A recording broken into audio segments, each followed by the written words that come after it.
The road to success is not straight. There is a curve called failure, a loop called confusion, speed bumps called friends, red lights called enemies, caution lights called family. You will have flat tires called jobs. But if you have a spare called determination, an engine called perseverance, a driver called willpower, you will make it to a place called success. I'm Michelle Yu of Team Flash Out Korea.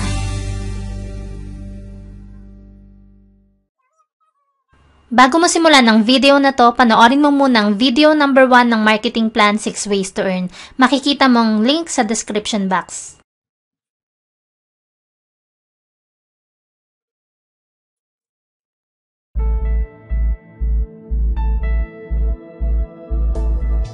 Sa first video, na-discuss na natin ang retailing, direct referral bonus, at match sales bonus. Ngayon, magpatuloy naman tayo sa unilevel bonus.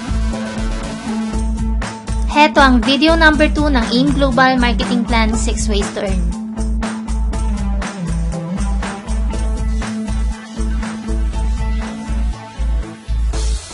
Napakaraming nalilito sa unilevel bonus at stair-step bonus. Ngayon, pipilitin nating i-discuss ito ng pinakamalinaw na maiintindihan ng mga bago nating distributor. Ang unilevel bonus, ito yung 5 to 10% monthly commissions na makukuha mo sa product sales ng yung mga downlines from 1st to 10th level. So, dito po, hindi natin pinag-uusapan ng sales match. Hindi natin kailangan dito ng formula na 1,200 points left at 1,200 points right para kumita ka. Ang pinag-uusapan po natin dito ay rebates. At dito sa unilevel bonus, kahit wala ka pang position, maaari kang kumita. Basta meron ka ng mga members at yung mga members mo nagre-reorder, siguradong makakakuha ka ng unilevel bonus monthly commissions. 10% ang maaaring mong maging commissions sa lahat ng reorders ng direct downline mo, ibig sabihin, ikaw ang sponsor ng member, at 5% naman ang commissions na makukuha mo sa lahat ng reorders ng members ng member mo. Again, 10% ang makukuha mong commission sa lahat ng direct members mo at 5% naman ang makukuha mong commission sa lahat ng members mo kapag sila ay nagre-reorder ng products. Huwag natin kalimutan na sa unilevel, ang tinutukoy natin dito ay 1st to 10th level lang ng mga distributors under you. Hindi ito hanggang sa kaduluduluhan ng mga members mo. Kung mapapansin mo sa genealogy, ang unang dalawang members sa ibaba mo, yan ang tinutukoy nating first level, next is second level, third level, up to the 10th level. Mula first hanggang 10th level mo, ito ay binubuo ng 2,046 na distributors. So imagine, kung bawat isa sa kanila ay nagre-reorder ng kahit tigi-isang box lang ng C24/7 at ikaw ay kikita ng 5% sa isang box na yon, ikaw ay kikita ng 11 pesos at 25 centavos. Imagine na lang kung bawat isa sa kanila ay magre-reorder ng 1 box, magkano kaya pwede mo kitain sa commission lang? Ipagpalagay natin na 100 sa mahigit 2,000 distributors na to ang nagme-maintain ng tigsa 10 box ng C24/7 sa loob ng isang buwan. At sa bawat box na bibilhin nila, ikaw ay may 5%. Alam mo ba na ikaw ay maaaring kumita ng 11,250 pesos sa commission lang? Worst case scenario pa yan. Kasi maraming leaders ang nagre-reorder din ng ibang products, katulad ng Perfect White, ng Liven Coffee, White Light, Complete, Colidus. Kaya sa unilevel bonus pa lang, malaki na ang maaari mong kitain dito sa AIM Global. At ang kagandahan dito sa unilevel, kahit isang leg mo lang ang active, maaari ka pa rin magkaroon ng commissions. Dahil tulad ng nabanggit ko kanina, ang tinutukoy po natin dito ay rebates at hindi match sales. Paano kung si Upline may ibinigay sa yung spillover? Ang tanong mo ngayon, meron ba akong kikitain sa lahat ng reorders ng spillover na inilagay sa ibaba ko? Ipaliwanag muna natin ano bang ibig sabihin ng spillover. Halimbawa, si upline mo, meron siyang na-invite na kakilala niya at yung kakilala niya, inilagay niya sa ibaba mo para maging member mo or downline, ang tawag doon ay spillover. Ibig sabihin, hindi man ikaw ang sponsor, hindi man ikaw ang nag-invite, basta inilagay sa ibaba mo, ginawang spillover sa'yo, member mo pa rin siya. Lagi nating tatandaan na ang kagandahan ng may spillover sa'yo, lahat ng kilos ng member na to, ipakinabang sa'yo bilang upline niya. Lahat ng reorders, meron kang commissions, at lahat ng ma-invite niya, maaaring kang kumita sa match sales bonus. Basta magkaroon ng pair sa'yo. Kaya kung si upline may inilagay na spillover sa'yo, aba, pasalamatan mo. Kasi para ka na rin nakapag-invite at tinutulungan ka ni upline na mabilis mapalaki ang network mo. Alright, for example, si spillover, nagre-reorder siya ng products. ikaw bilang upline niya, meron kang kikitain 5% sa lahat ng reorders ni spillover. Pero wag natin kalimutan na bago natin ma-enjoy ang unilevel commissions, dapat meron tayong product maintenance every month. Importante ito kung gusto mo magkaroon ng commissions sa unilevel at stairstep. Every month, dapat meron kang total of 0.33 positional points. Maaaring combination ng 2 box ng C247 or 2 box ng complete or combination ng kahit anong products ng AIM Global na merong total of 0.33 positional points. Ang bawat product ay may kanya-kanyang positional points at ito naman yung dami kung ilan ang dapat mong bilhin sa loob ng isang buwan para ma-reach mo yung 0.33 positional points at makakuha ka ng commissions sa lahat ng reorders ng mga members mo or downline. I'm sure pumapasok sa isip mo ngayon ang katanungan na tuwing kailan ako dapat magpasok ng product maintenance ko every month. Sa totoo lang, walang problema kahit anong araw mo ipasok ang iyong product maintenance. Maaari kang magpasok sa first day of the month,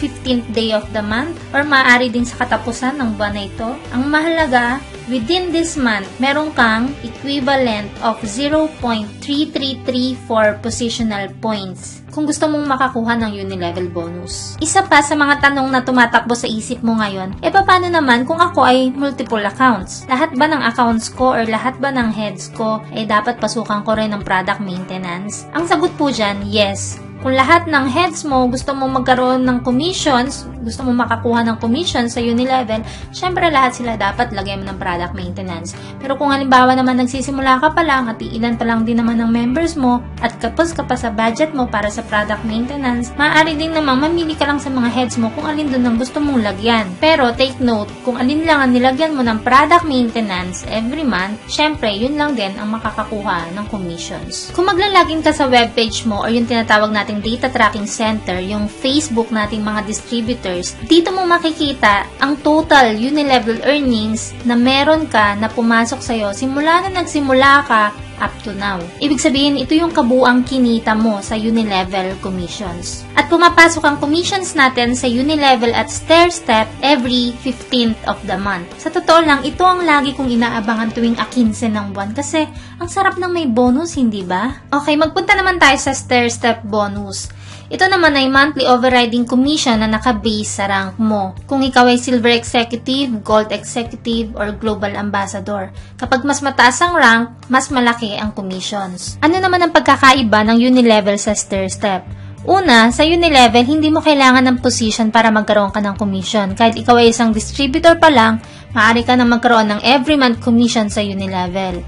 Samantalang sa stairstep naman, kailangan umakyat mo ng rank mo sa Silver Executive para magkaroon ka na ng commissions every month. Pangalawa, sa unilevel, commissions mula sa first up to 10th level ng mga downlines mo ang tinutukoy natin dito. Mapay-spillover man sa'yo o hindi, basta pasok siya doon sa 10th level ng mga downlines mo, maaari ka magkaroon ng commissions. Samantalang dito naman sa stairstep, from first level up to infinity, ibig sabihin hanggang dun sa kaduluduluhan ng mga members mo, maaari ka magkaroon ng commissions. Pero, ang tinutukoy natin dito ay yung direct members mo lang. Ibig sabihin, ikaw yung sponsor ng member. Ang pagkakapareho naman itong dalawa ay yung sabay silang pumapasok sa data tracking center or webpage every 15th of the month. Kanina, nabanggit ko na dito sa stairstep, kailangan magkaroon ka muna ng position bago ka magkaroon ng commission. Ang laki ng commission na makukuha mo ay depende rin sa rank na meron ka. Meron tayong 4 na level, ang distributor, Silver Executive, Gold Executive, at Global Ambassador. Paano naman aakyat ang position mo? Hindi mo ito gagawing mag-isa. Ito ay group accumulation of points. Ibig sabihin, ito ay points na naipon mula sa reorders mo at sa reorder ng buong team mo. Kung ikaw ay bagong register sa AIM Global, ang tawag sa'yo ay distributor. Kapag ikaw naman ay nakaipon ng 10 positional points, aakyat na ang rank mo sa Silver Executive. At kapag ikaw ay nakaipon ng 100 positional points, aakyat naman ang rank mo sa Gold Executive at aakyat ang rank mo sa Global Ambassador kapag ikaw naman ay nakaipon ng 1,000 group positional points. Kapag umakyat na ang position mo sa Silver Executive, magkakaroon ka na ng 10% commission sa lahat ng distributors under your team. Kung ikaw naman ay maging Gold Executive, magkakaroon ka na ng 20% commission sa lahat ng distributors plus 10% commission sa lahat ng Silver Executives sa loob ng team mo. At kapag na-reach mo ang Global Ambassador rank, meron kang 30% commission sa mga distributors, plus 20% commissions sa mga Silver Executive, plus 10% commission sa mga Gold Executive. Dito, habang tumataas ang rank mo, mas lumalaki lalo ang kita mo sa AIM Global. Huwag nating kalimutan na tayo ay may sinusundan na point system. Ang bawat product natin ay may equivalent points. At ang tinutukoy natin sa stair-step bonus ay accumulation of group pre-orders. Halimbawa na lang sa isang box ng C24/7, ito ay may 0.2 positional points. Ang 5 boxes ng C24/7 ay katumbas ng 1 group positional point at 50 boxes ng C24/7 ay katumbas ng 10 group positional points para umakyat ang rank mo sa Silver Executive. Ngayon, paano mo naman malalaman kung anong rank na meron ka?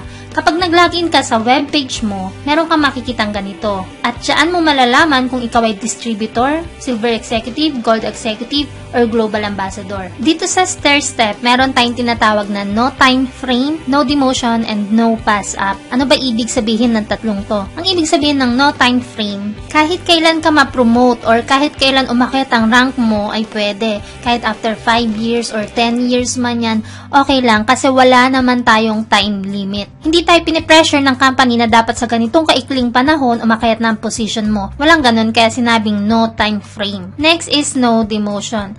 For example, umakyat ng rank mo sa Silver Executive. Pero natatagalan ng pag-akyat mo sa Gold Executive. Ganun pa man, walang problema, hindi ka na babalik bilang distributor. Kasi nga, dito ay no time frame and no demotion. Hindi ka na uli magi-step down sa unang rank na pinanggalingan mo. At ang ibig sabihin ng no pass up, once na ang isang direct member mo ay naging Global Ambassador, ikaw din ay automatic magiging Global Ambassador, active ka man o hindi. At ang panghuli ay ang royalty bonus. May kita ka na 2% hanggang sa ika-5th level based sa group reorder points ng downlines mo na tulad mong Global Ambassador na rin.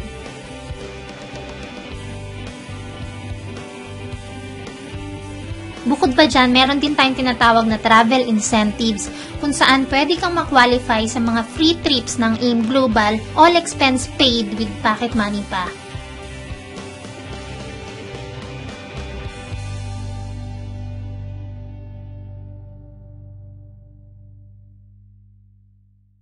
Plus, meron din tayong tinatawag na profit sharing. Ito naman ay para sa mga elite global ambassadors na maaaring ma-qualify as profit sharer. Dito ay makakatanggap ka ng bonus mula sa company once na ikaw ay ma-qualify at ito ay ginagawa once a year. Sana marami ka na namang natutunan sa video na to at pwede mo itong i-share sa iyong mga bagong downlines or members para mapanood din nila at mas maintindihan kung paano ba kumikita dito sa AIM Global. At bago ko po tapusin ng video na to, gusto ko muna magpasalamat sa lahat ng mga taong nakakapanood ng mga videos na ginagawa ko at ina-add ako sa Facebook at nagsisend sila sa akin ng mga napakagagandang mga messages or comments na talaga namang nakakataba ng puso. Maraming salamat po sa inyong lahat and I wish you success. If you want to chat with me, you can follow me on Facebook. I'm Michelle Yu of Team Flash Out Korea. Annyeong!